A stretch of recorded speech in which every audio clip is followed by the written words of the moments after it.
Dear friends, আসসালামু আলাইকুম। আমি গাজী নয়ন আপনাদেরকে ওয়েলকাম করছি আমাদের learn it the hard way সিরিজে।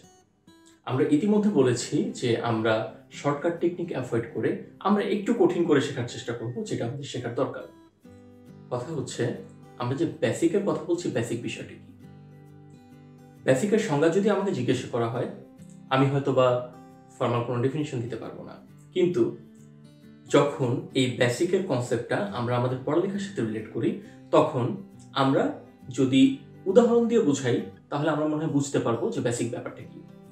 ধরে নিন আপনি বাংলা সাহিত্য নিয়ে পড়ছেন, পরীক্ষার প্রিপারেশন নিচ্ছেন, যে বাংলা সাহিত্য থেকে যে এমসিকিউগুলো আসবে সেই এমসিকিউগুলো যাতে আপনি ভালো করে করতে পারেন।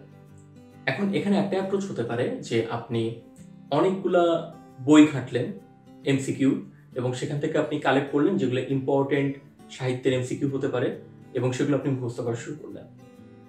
এটা হচ্ছে একটা অ্যাপ্রোচ, যেটা হচ্ছে শর্টকাট টেকনিক।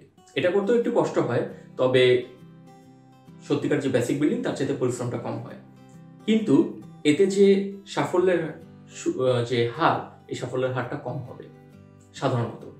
কিন্তু আপনি যদি আরেকটু আগে থেকে প্রিপারেশন নেন এবং সময় নিয়ে কিছু ভালো ভালো বাংলা বই পড়েন বা ইংরেজি সাহিত্যের বই পড়েন, এবং সেসব বই থেকে যদি আপনি জাস্ট মাথায় রাখেন, এবং হ্যাঁ অবশ্যই যে আগ্রহ নিয়ে পড়লে আপনার মাথায় এমনিতেও থাকবে যে মূল ইনফরমেশনগুলো, যে কোন চরিত্রের ক্যারেক্টারকে, বইটা কবে প্রকাশিত হয়েছিল, কোন প্রেক্ষাপটে বইটা লেখা হয়েছিল, কবে লিখেছিলেন, ওই বইয়ের জন্য কোনো পুরস্কার লেখক পেয়েছেন কিনা, এই বিষয়গুলো যদি আপনি সাধারণভাবে আপনার মাথায় গেঁথে নিতে পারেন, একটু এক্সটেন্সিভলি পড়ে, আগ্রহ নিয়ে পড়ে, তাহলে ওই জিনিস আপনি কোনোদিন ভুলবেন না।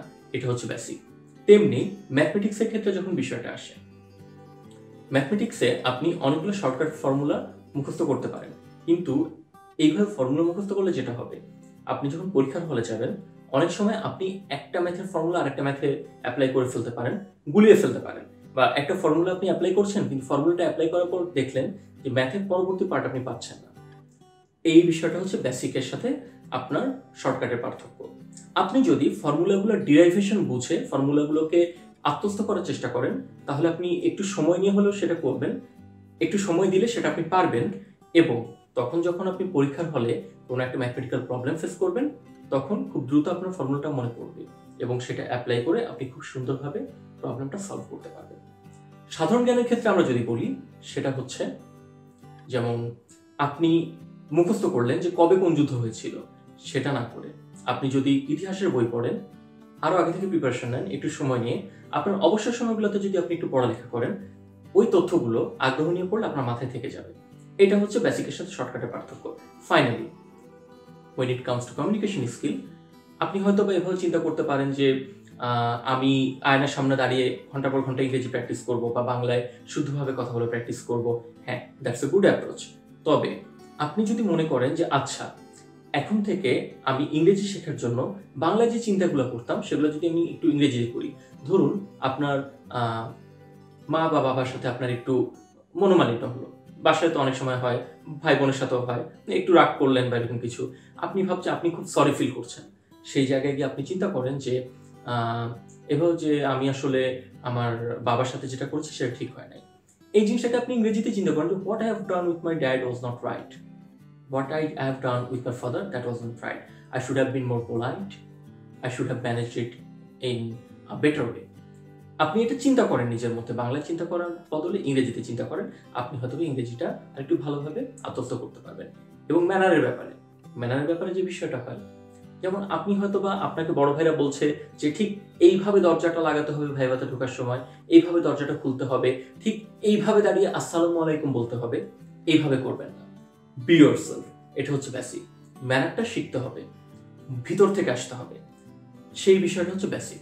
আপনার যদি বেসিকটা স্ট্রং না হয়, আপনি যে অভিনয় করছেন বা আপনি যে স্বাচ্ছন্দ্য বোধ করছেন না, এটা খুব ভালোভাবে বোঝা যাবে।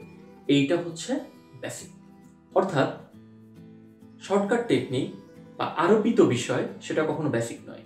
বেসিক হচ্ছে আপনি যখন নিজে আগ্রহ নিয়ে কোনো কিছু শিখবেন, সেই বিষয়টা আপনার ভিতরে গেঁথে থাকবে, এবং সেটাকে আপনি ব্যবহার করে আরও বেশি কিছু শিখতে পারবেন, এবং প্রয়োজনানুসারে সেটাকে আপনি পরীক্ষার হলে বা ইন্টারভিউ বোর্ডে ব্যবহার করতে পারবেন।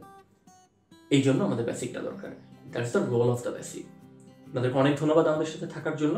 আমাদের নেক্সট পর্ব থেকে আমরা আমাদের মডিউলগুলোতে যাব এবং আমাদের স্ট্রাকচার অনুযায়ী আমরা আমাদের কোর্স সলভগুলো শুরু করব। ধন্যবাদ।